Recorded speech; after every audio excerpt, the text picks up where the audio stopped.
ओम शांति। 24 अक्टूबर 2023। बाबा के महावाक्य। मीठे बच्चे, तुम्हें बड़ा विचित्र उस्ताद मिला है। तुम उसकी श्रीमत पर चलो तो डबल सिरताज देवता बन जाएंगे। प्रश्न: पढ़ाई में कभी भी थकावट न आए, उसका सहज पुरुषार्थ क्या है? उत्तर: पढ़ाई के बीच में जो कभी निंदा स्तुति मान अपमान होता है, उसमें स्थिति समान रहे, उसे एक खेल समझो तो कभी थकावट नहीं आएगी। सबसे जास्ती निंदा तो श्री कृष्ण की हुई है। कितने कलंक लगाए हैं, फिर ऐसे श्री कृष्ण को पूजते भी हैं। तो यह गाली मिलना कोई नई बात नहीं है। इसलिए पढ़ाई में थकना नहीं है। जब तक बाप पढ़ा रहे हैं, पढ़ते रहना है। गीत: बनवारी रे, जीने का सहारा तेरा नाम रे। ओम शांति। यह किसने कहा, किसने फरमाया और किसको? यह तो तुम बच्चे ही जानते हो, जिनको ही गोप गोपियां कहा जाता है। तो उन्होंने अपने बाप गोपी वल्लभ को याद किया। ऐसा बाप सिवाय परम पिता परमात्मा के कोई हो नहीं सकता। तो याद उनको करते हैं जो होकर जाते हैं। उनका फिर बाद में गायन होता है। मिसाल, जैसे क्राइस्ट आया, क्रिश्चियन धर्म स्थापन करके कहाँ चला नहीं गया। उनको पालना तो जरूर करनी है, पुनर्जन्म में आना है। परंतु जो धर्म स्थापन करके गए हैं, उनका वर्ष वर्ष बर्थडे मनाते हैं। भक्ति मार्ग में उनको याद किया जाता है। वैसे ही आजकल दशहरे का भी उत्सव मनाते हैं। मनाना होता है तो जरूर शुभ ही होगा। कोई अच्छा करके जाते हैं तो उनका उत्सव मनाया जाता है। दीपमाला का भी उत्सव मनाया जाता है। श्री कृष्ण जयंती मनाई जाती है। जो होकर जाते हैं उनका फिर उत्सव मनाते हैं। अब भारतवासियों को तो यह पता है नहीं कि यह राखी उत्सव आदि क्यों मनाते हैं, क्या हुआ था। क्राइस्ट बुद्ध आदि को जानते हैं कि यह धर्म स्थापन करने आए थे। इस समय सभी आसुरी संप्रदाय हैं, तुम हो ईश्वरीय संप्रदाय। अब बाप राम आकर दैवी श्रेष्ठाचारी बना रहे हैं, अथवा ऐसे कहें कि परम पिता आकर स्वर्ग का उद्घाटन कर रहे हैं, अथवा फाउंडेशन डाल रहे हैं। ओपनिंग सेरेमनी भी कह सकते हैं।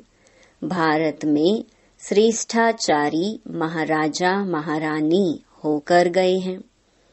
सतयुगी देवी देवताएं डबल सिरताज थे। पवित्रता का ताज भी था और रतन जड़ित ताज भी था। विकारी राजाओं को सिर्फ रतन जड़ित ताज होता है। डबल ताज वालों की सिंगल ताज वाले पूजा करते हैं। परंतु कब होकर गए, कैसे राज्य पाया, यह किसको पता नहीं है। लक्ष्मी नारायण इतने श्रेष्ठ डबल सिरताज देवी देवता थे। उन्हों को ऐसा श्रेष्ठ बनाने वाला कौन? यह बाप बैठ समझाते हैं। अभी दशहरा मनाते हैं, तुम जानते हो जरूर कुछ हुआ है जिस कारण दशहरा मनाते हैं। रावण को जलाते हैं, परंतु वह जलने की चीज है नहीं। अभी उनका राज्य पूरा होता है। जब तक राम राज्य स्थापन हो जाए तब तक यह भ्रष्टाचारी राज्य चलना है। रावण राज्य खत्म हो राम राज्य स्थापन हुआ था, उसकी सेरेमनी मनाते रहते हैं, रावण को जलाते हैं। इससे सिद्ध करते हैं बरोबर भ्रष्टाचारी आसुरी राज्य है। भ्रष्टाचार की भी ग्रेड्स रहती हैं। भ्रष्टाचार द्वापर से शुरू होता है। पहले 2 कला भ्रष्टाचार रहता है, फिर 4 कला, फिर 8 कला, 10 कला, बढ़ते बढ़ते 16 कला भ्रष्टाचार हो गया है। अभी फिर 16 कला भ्रष्टाचार को बदलाए 16 कला श्रेष्ठाचारी बनाना एक बाप का ही काम है। बाप समझाते हैं, इस समय रावण राज्य है, राम राज्य श्रेष्ठ राज्य था।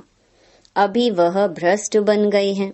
श्रेष्ठाचारी भारत को स्वर्ग कहा जाता है, वही राज्य अब भ्रष्टाचारी हो गया है। अब बाप कहते हैं, मैं आया हूँ भ्रष्टाचारी राज्य को श्रेष्ठाचारी राज्य बनाने लिए। यादव कुल भी है, कौरव कुल भी है। यादव कुल में भी अनेक धर्म हैं।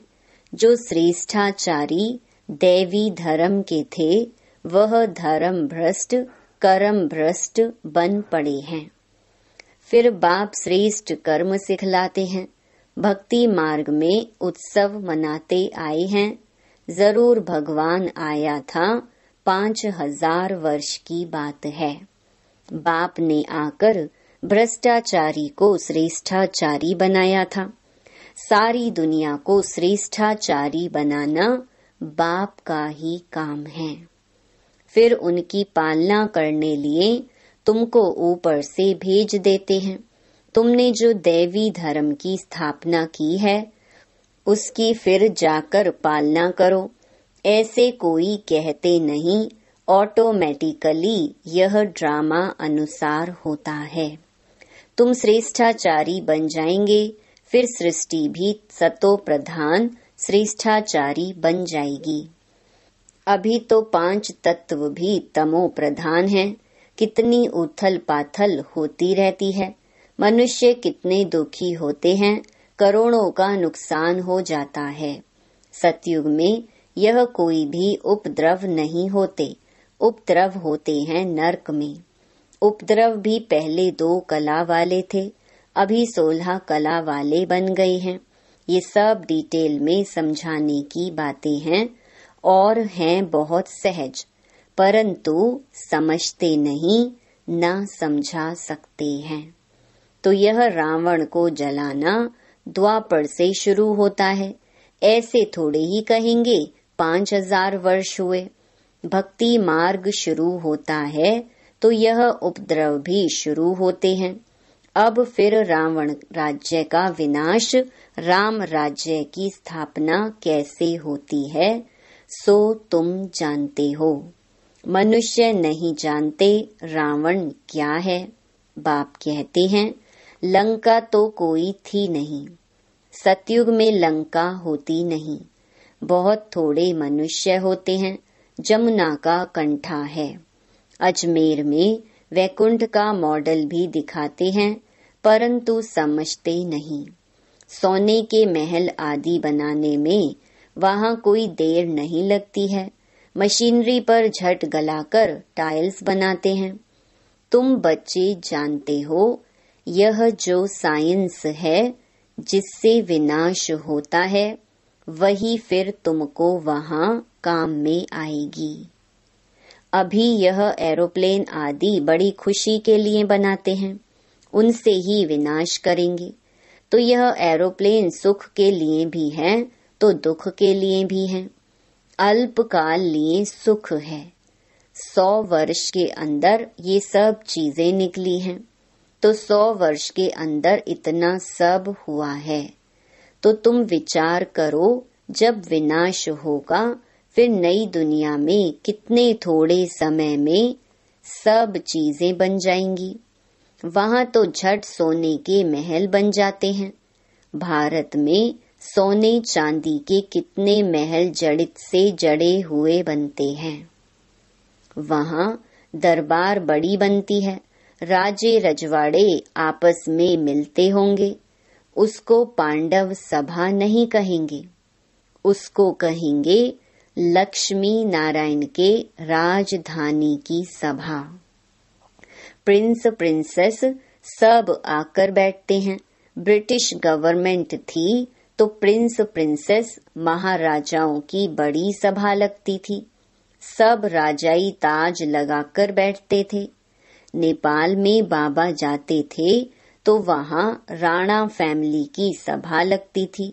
बड़े ताज वाले राणे बैठते थे, उनको महाराजा महारानी कहते हैं। फिर उनमें भी नंबरवार होते हैं।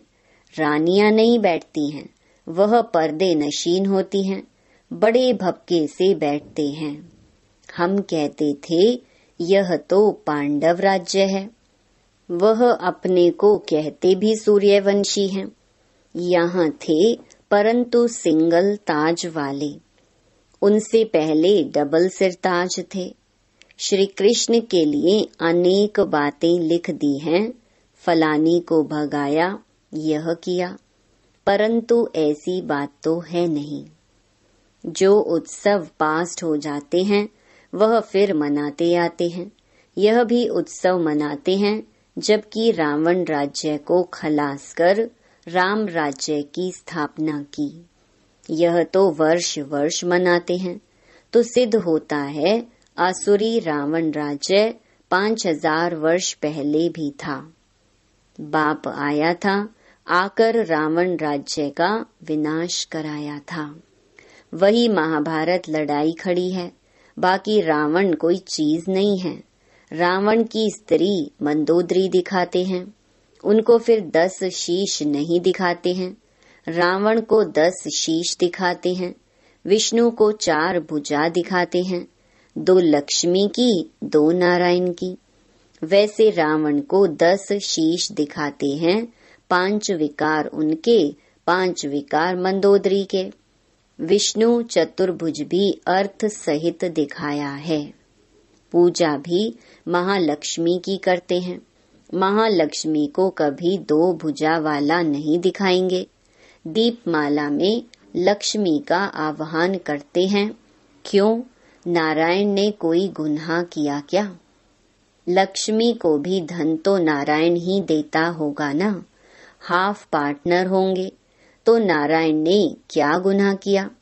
वास्तव में धन कोई लक्ष्मी से नहीं मिलता, धन तो जगदम्बा से मिलता है। तुम जानते हो जगत अम्बा सो ही फिर लक्ष्मी बनती है। तो उन्होंने अलग अलग कर दिया है।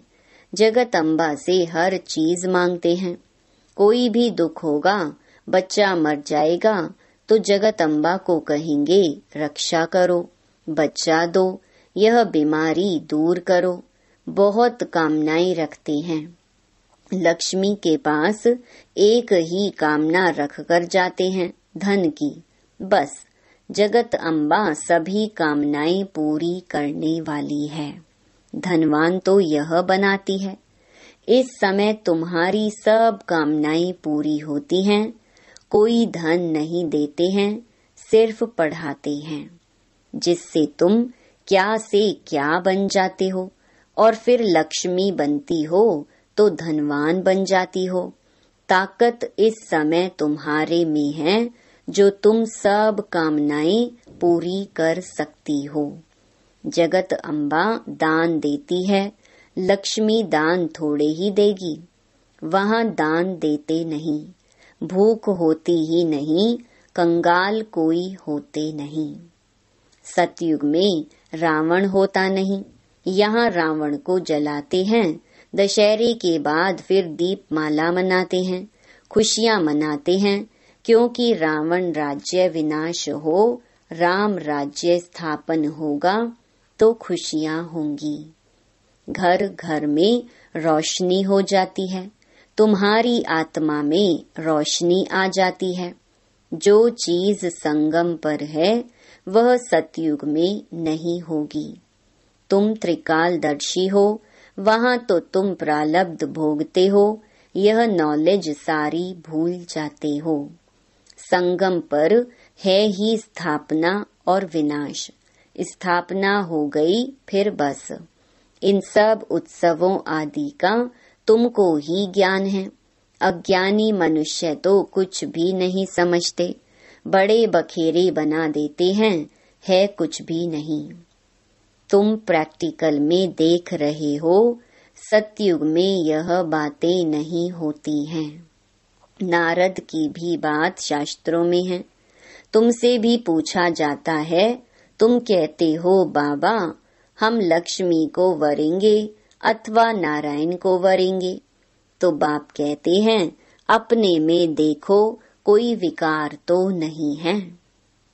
अगर क्रोध आदि होगा तो कैसे वर सकेंगे?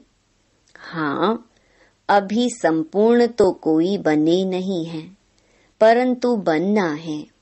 इन भूतों को भगाना है, तब ही इतना मर्तबा पा सकेंगे। उस्ताद भी बड़ा विचित्र मिला है। बाप तो सर्वगुण संपन्न, ज्ञान का सागर, आनंद का सागर है, तो जो बच्चे आकर बनते हैं उनको भी सर्वगुण संपन्न डबल सिरताज देवता बनाते हैं। बरोबर तुम बन रहे हो। देवताओं को दोनों ताज रहते हैं। तुम आए हो बाप से वर्षा लेने। वर्षा लेना है, पढ़ना है। पॉइंट्स तो बहुत निकलती रहती हैं। अगर पढ़ेंगे नहीं तो औरों को कैसे समझा सकेंगे? ड्रामा हूबहू रिपीट हो रहा है। यह नॉलेज अभी तुम समझते हो, फिर यह गुम हो जाएगी। यह जो लंका आदि दिखाते हैं वह भी है नहीं। रावण का जन्म कब हुआ? लिखा हुआ है द्वापर से देवताएं वाम मार्ग में जाते हैं तो विकारी बनना शुरू होते हैं। भक्ति भी पहले अव्यभिचारी थी, फिर व्यभिचारी बन जाती है। अभी तो मनुष्य अपनी पूजा कराने लग पड़े हैं। बाप कहते हैं मैं आता ही हूँ भ्रष्टाचारी दुनिया का विनाश और श्रेष्ठाचारी दुनिया की स्थापना करने। जरूर पहले स्थापना करेंगे फिर विनाश करेंगे। यह हमारा पार्ट कल्प कल्प का है। भ्रष्टाचारी से श्रेष्ठाचारी बनाने में भी टाइम लगता है। जब तक बाप बैठ पढ़ा रहे हैं, पढ़ना है। कल्प पहले जिन्होंने जितना पढ़ा है वही पढ़ेंगे। बहुत बच्चे चलते चलते कहते बस हम चल नहीं सकेंगे। अरे स्तुति निंदा मान अपमान यह तो सब होगा। तुम पढ़ाई को क्यों छोड़ते हो? सबसे जास्ती निंदा तो श्री कृष्ण की हुई है। कितने कलंक लगाए हैं। फिर ऐसे श्री कृष्ण को पूजते क्यों हैं? वास्तव में गाली अभी इनको ब्रह्मा को मिलती है। सारे सिंध में निंदा हुई, फिर कर तो कुछ भी नहीं सके। यह भी सब खेल है, नई बात नहीं। कल्प पहले भी गाली खाई थी, नदी पार की थी। तुम सिंध से निकल इस पार चले आए ना। श्री कृष्ण तो नहीं थे, यह दादा आता जाता था, तुम जानते हो। अभी हम राज्य पाते हैं फिर गंवाते हैं। यह भी खेल है। अच्छा, मीठे मीठे सिकिलधे बच्चों प्रति मात पिता बाप दादा का याद प्यार और गुड मॉर्निंग। रूहानी बाप की रूहानी बच्चों को नमस्ते। धारणा के लिए मुख्य सार। पहला, सर्व की मनोकामनाएं पूर्ण करने वाली कामधेनु जगदम्बा बनना है। दान देते रहना है। दूसरा, स्तुति निंदा में स्थिति समान रखनी है। यह सब होते पढ़ाई नहीं छोड़नी है, इसे खेल समझ पार करना है। वरदान, अपने शक्ति स्वरूप द्वारा अलौकिकता का अनुभव कराने वाले ज्वाला रूप भव। अभी तक बाप क्षमा की आकर्षण है। बाप का कर्तव्य चल रहा है, बच्चों का कर्तव्य गुप्त है। लेकिन जब आप अपने शक्ति स्वरूप में स्थित होंगे तो संपर्क में आने वाली आत्माएं अलौकिकता का अनुभव करेंगी। अच्छा अच्छा कहने वालों को अच्छा बनने की प्रेरणा तब मिलेगी जब संगठित रूप में आप ज्वाला स्वरूप लाइट हाउस बनेंगे। मास्टर सर्वशक्तिमान की स्टेज पर आ जाएं तो सभी आपके आगे परवाने समान चक्र लगाने लग जाएं। स्लोगन, अपनी कर्मेंद्रियों को योग अग्नि में तपाने वाले ही संपूर्ण पावन बनते हैं। ओम शांति।